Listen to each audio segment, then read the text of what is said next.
Wala lamang po. Faithful po talaga ako. Maniwala po kayo.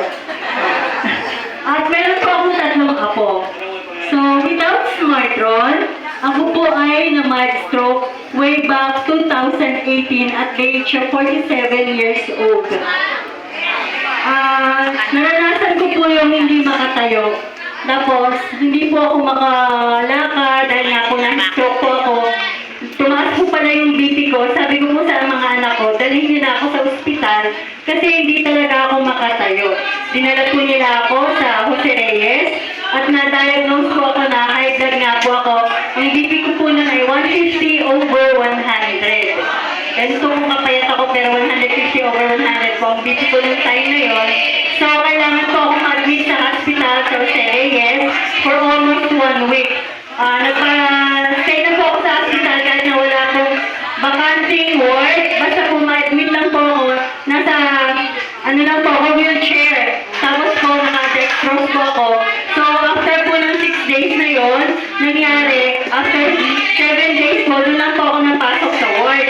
Pero lumabas na rin po ako doon na na-diagnose po na meron pong tumutok na ugat sa aking ulo.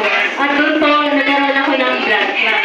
So, nandun po yung aking paggagamot. Marami po akong medicine at kailangan pong matunaw yung blood clot sa ulo ko. So, ilang months lang po, to God's grace and mercy, naka-recover po ako with sa mild-stroke po na yun. Kahit hindi pa po nilala si smartphone, dahil napakabuti ng Panginoon sa aking buhay. After po yan, sabi ko, thank you Lord, tapos na yung journey ko. Hindi pa po pala tapos yung laban ko. After ilang months po, nag-trigger naman po yung sakit ko sa tiyan, yung po yung gallbladder stone. Yung gallbladder stone po na yun, sakit po ako ng sakit. Yung sakit po talaga yun, hindi mo malaman. Kung saan nanggagaling yung sakit, hindi mo malaman kung saan ka pupunta. So, ang nangyayari po, every day, every night, sinusugod po ako sa emergency. Tapos, tutusukan po ako na pampamanhin sa ugat, nawawala po. Balik-balik po ako sa ospital. Pero sabi po ng doktor, bakit nandito ka na naman? Kagabi nandito ka na. So, ginawa po ng doktor, nag-decide po na operahan na lang po ako kasi meron po akong gallbladder stone. So, naka-recover na naman po ako doon sa gallstone na yun. Lumakas po ako at nga pala po pala, bago po ako maka-recover noon, tinulungan din po ako ng aming kakadamin, ang ating kabarangay po namin sa barangay 20. Si Kagawa Dina Vega po, kasi po siya po isang na tinulungan niya po ako para sa ultrasound ko po. Gutay-pay po talaga ako noon. Maniwala po kayo. Netungkot na po ako noon. Pero with God's grace and glory talaga. Talaga nito po ako ngayon tumatayo sa harapan niya nagpapatotoo na si Lord talaga ang minawa ng lahat. So, pagkatapos po na, tapos na po yung journey ko na yan. Ito naman po, nakilala ko si smartphone. Meron po akong katarak dito po sa right eye ko. Pero with God's grace po at with God's goodness, pagsala mo po kay smartphone, luminaw po yung mata ko. At hindi lamang po yun.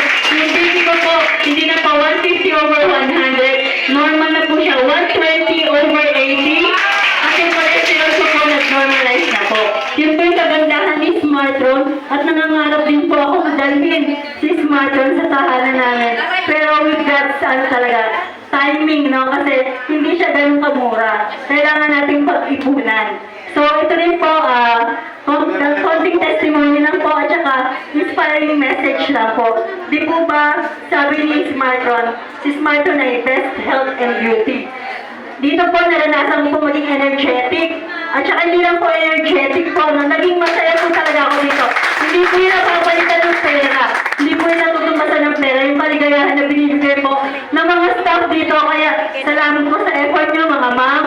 Kay Kuya Willie, at po yung kayo mga isa-isa. Pero napakabuti niyo po sa buhay ng mga ka-adamin ko po, no? Kasi po, kayo po ang ginagawang tulay ng Lord para kami gumaling dito. At halinawa, magtuloy-tuloy ang paggaling natin. At sabi nga po na, kung meron tayong bagyo sa buhay, unang-una mga kasakitan, isip po natin ang presence ni Lord at wala pong imposible sa Kanya. Di po ba?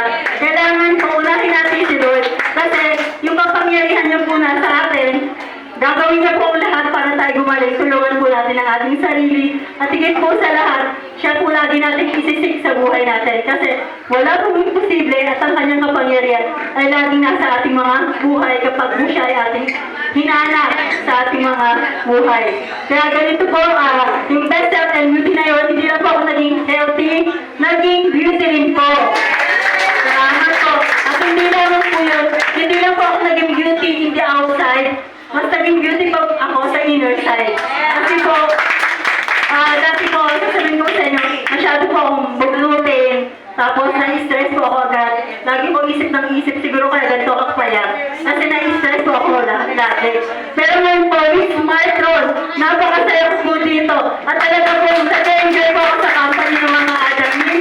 Saka po, hindi po talaga masukat ang kaligayahan na binibigay ng mga staff po dito. Lalo-lalo na po kay Sir Hart, na nag-invento po nito, katulong ng ibang researchers. Salamat po sa buhay niya. Salamat po sa buhay ng bawat isa. At talaga po, itataas ko po, itatanghal ko ang Panginoon. Dahil ang lahat ng reason na to ay dahil kay Lord. Wala po tayo lahat dito kung hindi sa kanyang presensya at kapangyarihan sa buhay natin. Tawag po tayo na mawawala ng pag-asa. At saka po, ibig sabihin, gaano man kalaki yung sakit natin, karamdaman natin. May pag-asa at may gagawing himala ang Panginoon na hindi natin alam kung anong kanyang plano sa buhay natin. So, laban lang po. Huwag po tayong bibigay. Dahil si Lord po ang lahat-lahat sa atin. So, sabay-sabay po natin sambitin. No other way. No other way. No other way. Maraming pong salamat. To God be all the glory. Palakpakan naman mo natin si Mami Marian.